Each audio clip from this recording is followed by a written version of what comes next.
ఇది కేవలం సమాచారంగా మాత్రమే భావించండి. వైద్య నిపుణులను సంప్రదించండి. మనం జనరల్‌గా అయితే ఈ మధ్య కాలంలోనే కిడ్నీ సమస్యల గురించి ఎక్కువగా వింటున్నాం. కిడ్నీ ఫెయిల్యూర్స్ అవుతున్నాయని వింటున్నాం. బట్ పిల్లల్లో ముఖ్యంగా పిల్లల్లో అనేది కొంతవరకు ఆశ్చర్యం కలిగిస్తోంది.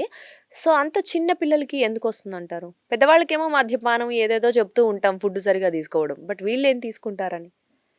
పెద్దవారికి మాత్రమే కిడ్నీ ప్రాబ్లమ్స్ ఉంటాయి అని ఒకప్పుడు అనుకునేవాళ్ళు. బట్ ఇప్పుడు ఈ రీసెంట్‌గా మనం లాస్ట్ ఒక 10 ఇయర్స్‌గా చూసుకుంటే పిల్లలకి కూడా చాలా కిడ్నీ ప్రాబ్లమ్స్ వస్తున్నాయి.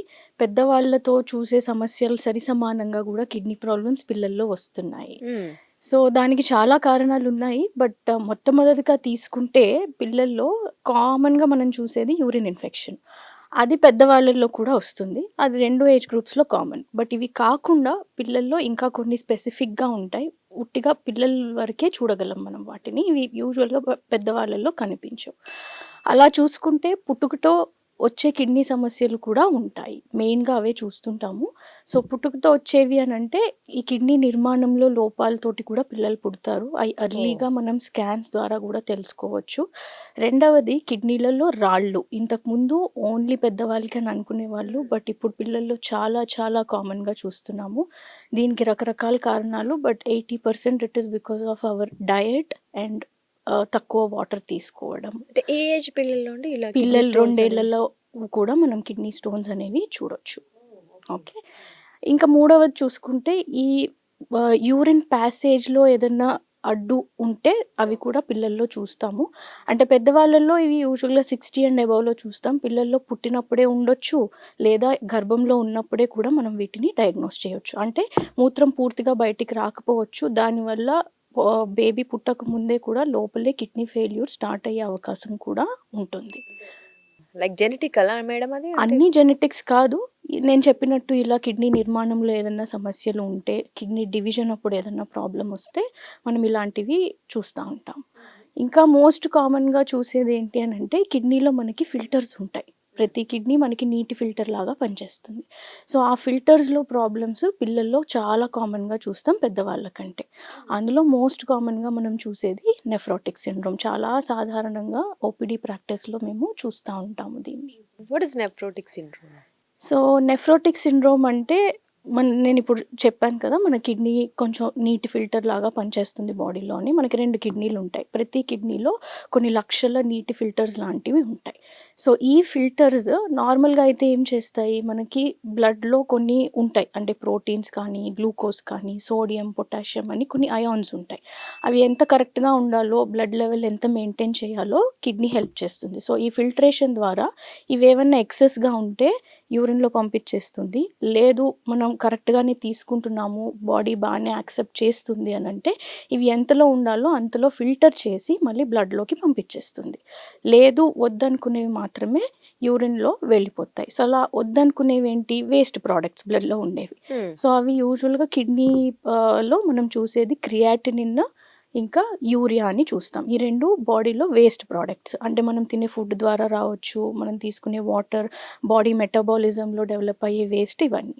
సో, ఇది కిడ్నీ ఫిల్టర్ చేసేసి వద్దనుకున్నవి యూరిన్‌లో పంపించేస్తుంది. సో, హుహు. అవసరమైనవి ప్రోటీన్‌లు, గ్లూకోజు, అవసరం లేనివి ఈ యూరియా, క్రియాటిన్ అనేవి. సో, ఈ ప్రోటీన్ అనేది బాడీలో చాలా ఇంపార్టెంట్. ఈ నెఫ్రోటిక్ సిండ్రోమ్‌లో ఈ ఫిల్టర్ చేస్తుంది కానీ కొద్దిగా లీకేజ్ అవుతుంది. ఓహ్! సో, ఆ లీకేజ్ అవ్వడం వల్ల మనకి ఈ ప్రోటీన్ అనేది యూరిన్‌లో వెళ్ళిపోతుంది. దానివల్ల ఈ నెఫ్రోటిక్ సిండ్రోమ్‌లో మనకేంటంటే బాడీలో వాటర్ చేరటం లాంటివి కనిపిస్తా ఉంటాయి. పిల్లల్లో నార్మల్‌గా ఒక 10 కిడ్నీ ప్రాబ్లమ్స్ తీసుకుంటే మోస్ట్ కామన్‌గా ఇన్ఫెక్షన్ తర్వాత చూసేది ఈ నెఫ్రోటిక్ సిండ్రోమ్. హుహు. అంటే ఫిల్టర్‌లు డ్యామేజ్ అవ్వడం అని చెప్పాలి ఒక అంటే ఒక రకంగా రకంగా. ఫిల్టర్ డ్యామేజ్ అని చెప్పను. ఫిల్టర్ కాస్త లీక్ అవుతుంది. అంతే. ఓకే. సో, అంటే నెఫ్రోటిక్ సిండ్రోమ్ ఏ ఏజ్ పిల్లల నుంచి స్టార్ట్ అవ్వచ్చు అంటారు? నెఫ్రోటిక్ సిండ్రోమ్ కామన్‌గా మనము 2-6 సంవత్సరాల పిల్లల్లోపు చూస్తాం. అంటే ఆ ఏజ్ గ్రూప్‌లో చాలా కామన్‌గా ప్రెజెంట్ అవుతారు. అలా అని వేరే ఏజ్‌లో రాదా అంటే రావచ్చు. వస్తుంది. కొన్ని ఏటిపికల్ ప్రెజెంటేషన్స్ ఉంటాయి. సో, లెస్ థాన్ 1 ఇయర్ కూడా రావచ్చు. బియాండ్ 15 ఇయర్స్ కూడా రావచ్చు. ఈ 2-6 అనేది మాక్సిమం నంబర్ ఆఫ్ కిడ్స్‌ని ఆ ఏజ్ గ్రూప్‌లో మనము చూస్తూ చూస్తూ ఉంటాం. ఉంటాము. అంటే దీనికి మరి మెడిసిన్ ఎలా ఉంటుందండి? చికిత్స ఎలా ఉంటుంది? నెఫ్రోటిక్ సిండ్రోమ్‌కి ఫస్ట్ మనము ఇది ఏ స్టేజ్లో ఉంది మనం చూసినప్పుడు బేబీని అనేది ఫస్ట్ కన్ఫర్మ్ చేసుకోవాలి. సో అది పేరెంట్స్కి మనం ఎలా చెప్తాం అంటే ఇది నెఫ్రోటిక్ సిండ్రోమ్ అయ్యి ఉండొచ్చు అని వాళ్ళు గుర్తించగలిగే సిమ్టమ్స్ ఏంటి ఇంట్లో. ఓకే, సో మన బాడీలో ఈ ప్రోటీన్స్ పోతాయి, లీక్ అవుతుంది అని చెప్పి ఇప్పుడు నేను మాట్లాడాను కిడ్నీ ఫిల్టర్ ప్రాబ్లం వల్ల. సో మన బాడీలో ప్రోటీన్స్ అనేవి చాలా ఇంపార్టెంట్. అందులో ముఖ్యంగా మేజర్ ప్రోటీన్ ఆల్బుమిన్ అని ఉంటుంది. సో ఈ ఆల్బుమిన్ అనేది బాడీలో కరెక్ట్గా ఉంటే మన బాడీలో నీటి శాతం ఎంత ఉండాలి, నీరు ఎక్కడ చేరకుండా ఉండాలి అనేది ఆల్బుమిన్ కంట్రోల్ చేస్తుంది. సో ఈ లీకేజ్ వచ్చినప్పుడు ఈ ఆల్బుమిన్ అనేది యూరిన్లో మూత్రం ద్వారా వెళ్ళిపోతుంది. సో వెళ్ళినప్పుడు యూరిన్లో ఎక్కువైపోతుంది, దాని శాతం రక్తంలో తగ్గిపోతుంది. సో ఆల్బుమిన్ పని ఏంటి, ఇప్పుడు మనం అనుకున్నది నీటి శాతం మెయింటైన్ చేయడం. సో ఆల్బుమిన్ బ్లడ్లో తగ్గిపోయినప్పుడు ఈ నీరు అనేది డిఫరెంట్ బాడీ పార్ట్స్లో చేరుతుంది. అలాగా మనం ఫస్ట్ చూసేది నెఫ్రోటిక్ సిండ్రోమ్లో ఈ నీరు కంటి రెప్పల చుట్టూ చేరుతుంది. సో పిల్లలకి పడుకుని లేచిన తర్వాత నిద్ర లేవగానే కనురెప్పల వాపు కానీ కళ్ళ చుట్టూ వాపు కానీ కనిపిస్తే దాన్ని అస్సలు నిర్లక్ష్యం చేయకూడదు. చాలామంది పేరెంట్స్ ఇందులో చేసే తప్పు ఏంటి అని అంటే ఇది ఎలర్జీ అయి ఉండొచ్చు, నిద్ర సరిగ్గా సరిపోలేదేమో అందుకే వాపులు వచ్చినాయి తగ్గిపోతాయిలే అని 1-2 రోజులు చూసి వదిలేస్తారు. బట్ అది పర్సిస్టెంట్గా ఉంది, ఒక 2 రోజులు ఇలాగే వస్తుంది, పొద్దున్నకి ఎక్కువ ఉంటుంది, సాయంత్రానికి తగ్గుతుంది, నిద్ర కూడా సరిపడా ఉంది, బట్ స్టిల్ మనకి స్వెల్లింగ్ వస్తుంది కంటి చుట్టూ అని అంటే ఎప్పుడూ కూడా వెంటనే డాక్టర్ని సంప్రదించాలి. దాన్ని అలాగే వదిలేస్తే అది కాళ్ళ వాపు, పొట్ట ఉబ్బరము లేదా సడన్గా ఈ వాపు వల్ల బరువు పెరగటం లాంటివి కూడా చూస్తాం. సో ఇవి పేరెంట్స్ ఇంట్లో గుర్తించాల్సినవి. సో అలా అయితే అంటారు కొంతమంది కళ్ళవాపు ఈవెన్ కార్డియాక్ ప్రాబ్లంలో కానీ లివర్ ప్రాబ్లంలో కానీ కూడా వస్తుంది అని. బట్ మోస్ట్ కామన్గా కిడ్నీ ప్రాబ్లమ్స్లో ఫస్ట్ కళ్ళవాపు వస్తుంది, తరువాత పొట్టవాపు కానీ అది వస్తుంది. అదే కార్డియాక్ ప్రాబ్లం కింద మనం తీసుకుంటే కాళ్ళవాపు ఫస్ట్ వస్తుంది. సో అలా గుర్తించుకోవాలి. ఇంకొక ముఖ్యమైన సిమ్టమ్ ఏంటి అని అంటే వీళ్ళకి మూత్రంలో నురుగు చాలా ఎక్కువగా వస్తుంది. అంటే ప్రోటీన్ లాస్ అవ్వడం వల్ల యూరిన్లో నురుగు అనేది ఎక్కువ పోతున్నట్టు అనిపిస్తుంది. ఇప్పుడు నార్మల్గా కూడా డీహైడ్రేట్ అయినప్పుడు యూరిన్ పాస్ చేస్తే కొంచెం నురుగ్గా వస్తుంది. బట్ ఈ నురుగు ఎలా ఉంటుందంటే ఆల్మోస్ట్ వాళ్ళు గుర్తుపట్టొచ్చు మనం చాలా నురుగులా ఉంది, ఇది నార్మల్ యూరిన్ కాదు అని. సో ఫోమీ యూరిన్ అంటాం. ఆ ఫోమీ యూరిన్ ఉంది అని అంటే యూరిన్లో ప్రోటీన్ లాస్ అవుతుంది అని అర్థం. సో ఇంట్లో ఇవన్నీ వాళ్ళు చూసుకోవాలి. సో ఇవి ఎంత సివియర్గా ఉన్నాయి, ఆ చైల్డ్ ఆర్ బేబీ మన దగ్గరికి వచ్చినప్పటికి మనం ఇప్పుడు ఈ కనుక్కున్నవి ఎంత సివియర్గా ఉన్నాయి అనే దాన్ని బట్టి చూసి దీనికి మెడిసిన్స్ అనేవి స్టార్ట్ చేయాల్సి ఉంటుంది. ఎంత తొందరగా మనం గుర్తిస్తే అంత తొందరగా దీన్ని పూర్తిగా కూడా నయం చేయవచ్చు. ఓకే, అంటే దీనికి లైఫ్ టైం మెడిసిన్ కూడా యూజ్ చేయాల్సిన అవసరం ఉంటుందంటారా కొంతమందికి? లైఫ్ టైం మెడిసిన్ అని కాదండి, దీనికి మెయిన్గా మనము స్టిరాయిడ్స్ అనే మందులు ఇస్తాం పిల్లలకి. ఓకే, చాలామందికి ఒక అపోహ ఉంటుంది స్టిరాయిడ్ అంటే చాలా పవర్ఫుల్ మెడిసిన్, ఇది ఇవ్వచ్చా ఇవ్వకూడదా. మనం ఫస్ట్ వాళ్ళకి చెప్పగానే మేడం ఇది చాలా పవర్ఫుల్ మెడిసిన్ పిల్లలకి ఇవ్వచ్చా అనే క్వశ్చన్ పేరెంట్స్ అడుగుతారు. బట్ కొన్ని స్పెసిఫిక్గా ఉంటాయి, అంటే ఈ నెఫ్రోటిక్ సిండ్రోమ్ లాంటివి ఇంకొన్ని ఉంటాయి. ఇలాగా ఎక్కడంటే మేజర్గా స్టిరాయిడ్ అనేది హెల్ప్ చేస్తుంది. సో కరెక్ట్ అయిన మోతాదులో డాక్టర్ సంరక్షణలో ఇస్తే ఇవి చాలా ప్రభావవంతమైన మందులుగా పనిచేస్తాయి. సో ఈ స్టిరాయిడ్స్ గురించి పేరెంట్స్కి చెప్పినప్పుడు మేము వీటి ప్లస్లు మైనస్లు కూడా మాట్లాడతాం. అంటే దీని సైడ్ ఎఫెక్ట్స్, ఫస్ట్ వచ్చే టాపిక్ సైడ్ ఎఫెక్ట్ ఏంటి మేడం, దీనివల్ల ఏమవుతుంది అని. సో ఈ నెఫ్రోటిక్ సిండ్రోమ్లో మనము ఈ స్టిరాయిడ్ గురించి చెప్పినప్పుడు వాళ్ళకి డోస్ రిలేటెడ్ సైడ్ ఎఫెక్ట్ అని చెప్తాం. డోస్ రిలేటెడ్ అంటే మనం ఇచ్చే డోస్కి సంబంధించినంత సైడ్ ఎఫెక్ట్ మాత్రమే వస్తుంది, అంతకంటే ఎక్కువ రాదు. మీరు అడిగినట్టు ఇప్పుడు సపోజ్ ఇదే మెడిసిన్ మనం లైఫ్ లాంగ్ ఇవ్వాల్సి వస్తుంది అన్నప్పుడు డెఫినెట్లీ కొన్ని సైడ్ ఎఫెక్ట్స్ వస్తాయి.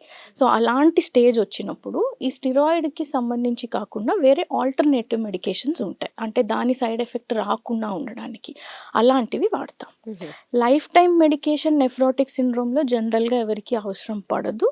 బట్ మనం అనుకున్న దాంట్లో రెస్పాన్స్ రాలేదు అని అంటే మాత్రము దీంట్లో చాలా రకాల మెడిసిన్స్ ఉంటాయి. మొదలు పెట్టేది స్టిరాయిడ్తో మొదలు పెడతాము, తర్వాత depending upon how the baby is responding మనం నెక్స్ట్ లెవెల్ ఆఫ్ మెడిసిన్కి వెళ్తాం.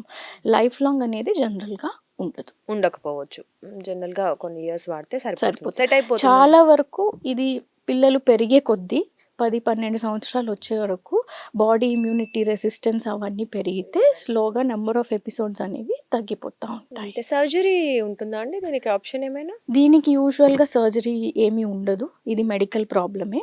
కాకపోతే ఏంటి అని అంటే ఇది మళ్ళీ రావచ్చా అనేది పేరెంట్ క్వశ్చన్ ఉంటుంది. ఓకే, సో ఎప్పుడైనా సరే ఒకసారి మనం ట్రీట్ చేసిన తర్వాత ఏది జనరల్గా రిపీట్ కాకూడదు సరిగ్గా బాడీ దానికి రెస్పాన్స్ ఇస్తే.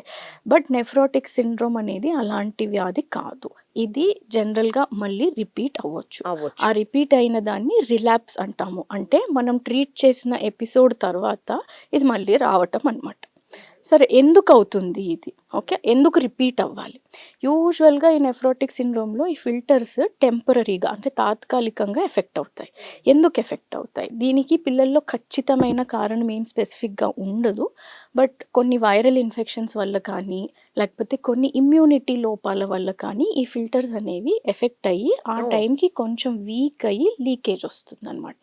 సో ఇప్పుడు మనం ఇచ్చే మందులన్నీ కూడా స్టిరాయిడ్స్ కానీ నేను చెప్పిన వేరే అదర్ లెవెల్ ఆఫ్ మెడిసిన్స్ కూడా ఈ ఫిల్టర్లో ఉన్న ఇమ్యూనిటీని మాడ్యులేట్ చేయడానికి ఇస్తాము. అది మాడ్యులేట్ చేసినప్పుడు దాంట్లో ఉన్న లీకేజ్ని ఈ స్టిరాయిడ్ అనేది తగ్గిస్తుంది. కొంతమంది పిల్లల్లో లీకేజ్తో పాటు ఇన్ఫ్లమేషన్ అని కూడా చూస్తాం. సో ఆ ఇన్ఫ్లమేషన్కి కూడా స్టిరాయిడ్స్ బాగా పనిచేస్తాయి అన్నమాట. ఓకే, సో ఇక్కడ ఇంకా మళ్ళీ అంటే మీరు అన్నారు చిన్న పిల్లల్లో అంటే మదర్ వూమ్లో ఉన్నప్పుడే బేబీకి ఇలాంటి వచ్చే అవకాశాలు ఉంటాయా అండి? స్టార్టింగ్ నుంచి జనరల్గా ఉండదు అండి, మదర్ వూమ్ నుంచే రాదు. కాకపోతే ఏంటంటే నేను మొదట్లో మీకు ఒక విషయం చెప్పాను, లెస్ దాన్ 1 year పిల్లలు కూడా రావచ్చు అని. అలాంటి సిచ్యువేషన్ చూసినప్పుడు మేము జన్యుపరంగా ఇదేదన్నా ప్రాబ్లం ఉందా అని అప్పుడు ఆలోచిస్తాము. ఒకవేళ జెనెటిక్గా ఏదన్నా హిస్టరీ ఉంది ప్రీవియస్ జనరేషన్స్లో అంటే అలాంటి సిచ్యువేషన్లో చూస్తాం. బట్ జనరల్గా పొట్టలో ఉన్నప్పుడు రాకపోవచ్చు. బట్ జెనెటిక్గా ఏదన్నా వస్తే మాత్రము కొంచెం కండిషన్ కూడా సివియర్గానే ఎక్కువగా ఉంటుంది. అంటే జెనెటికల్ గా ఎటువంటి కిడ్నీ ప్రాబ్లమ్స్ వస్తూ ఉంటాయి? జెనెటికల్ గా ఒకటి ఫిల్టర్స్ కి సంబంధించినది ఉంటుంది, ఇంకొన్ని మన కిడ్నీలో ఫిల్టర్స్ ఉంటాయి. అంటే మనకి నేను చెప్పాను కదా సోడియం పొటాషియం లాంటివి కొంచెం ఫిల్టర్ చేయడానికి, దానికి ఛానల్స్ అని ఉంటాయి. అంటే ఇంత మోతాదులో ఇది ఫిల్టర్ అవ్వాలి, ఈ ఫిల్టర్ అయ్యి ఇక్కడ నుంచి ఇక్కడికి వెళ్ళాలి అని. ఆ ఛానల్స్ అనేవి పని చేయలేదనుకోండి అవి జెనెటిక్ ప్రాబ్లమ్స్గా బయటపడుతుంది. అండ్ కొన్ని ఫార్మేషన్ ఇష్యూస్ కూడా జెనెటిక్స్ ఉండొచ్చు. కొంతమంది పిల్లలకి ఈవెన్ కిడ్నీ స్టోన్స్ కూడా జెనెటిక్స్ తోటి లింక్ అయి ఉంటాయి.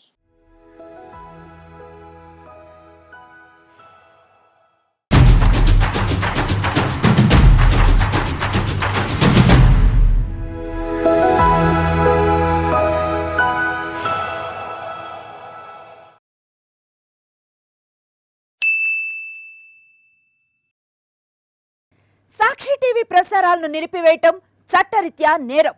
సాక్షి టీవీ ప్రసారాల కోసం మీ స్థానిక కేబుల్ ఆపరేటర్ను వెంటనే సంప్రదించండి. DTHలో ఇంటర్నెట్లో కూడా సాక్షి టీవీ ప్రసారాలను వీక్షించవచ్చు.